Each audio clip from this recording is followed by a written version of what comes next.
start off every training session with Sled. You'll notice this is probably some of the most productive work you can possibly do. It's the most important thing that I do as well. I start slow, and then I do about 10 rounds of 10 yards, forwards and backwards. And as I go, I get harder and harder and harder, and push it to the limit towards the end. And at first, this is pretty intense, but as you acclimate, it actually feels right. So, like I come from a powerlifting background and lots of heavy lifting, and we never did enough warm-ups. And furthermore, I would never do a warm-up where I got tired, but now my body's acclimated, so it feels a lot better, but I'm also not lifting as heavy. So you'll notice here I'm doing these ass to grass ATG Back Squats. And the reason I started off this session with these is because I'm testing for my level 2 in ATG, Athletic Truth Group, and knees over toes guy.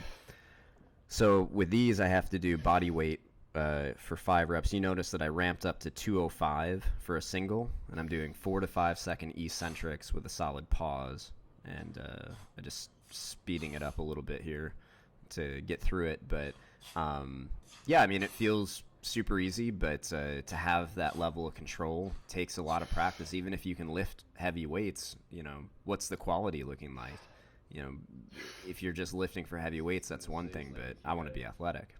So then I moved on to the little circuit. I did Tib Bar for 20 reps. I'm just using 25 pounds here. This is one of the weakest parts on my body. I want to work up to 45.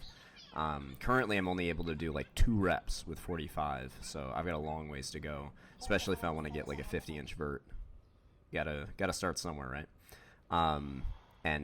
This is the last set, so I'm just really, really struggling.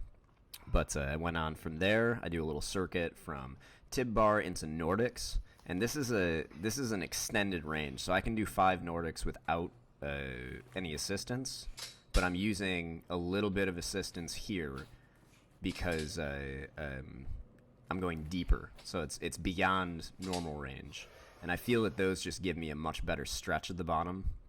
I'm trying to stay super strict, keep the glutes squeezed, and just drive up. And then with these reverse squats, this is another area. Even though I've got fairly strong abs, it seems like my hip flexors are not even close. So I started with 90 pounds, stripped it down to 80, just doing 4 reps at a time and stripping them down. You see I got it sped up here again.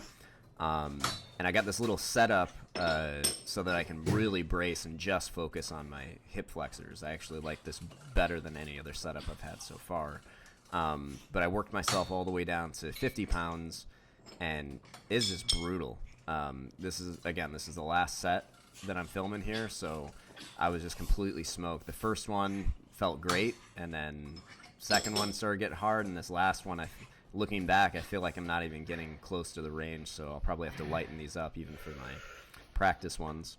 And then I did 10 sets of 10 with half body weight. So these are the step-ups.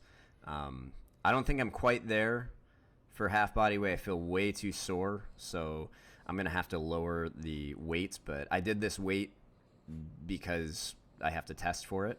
And, the first 4 or 5 rounds felt great, but after that, it's not feeling super productive anymore. So, but in any case, that's kind of where I'm at. I followed it all up with couch stretched out the quads, and I'm going to keep updating you guys.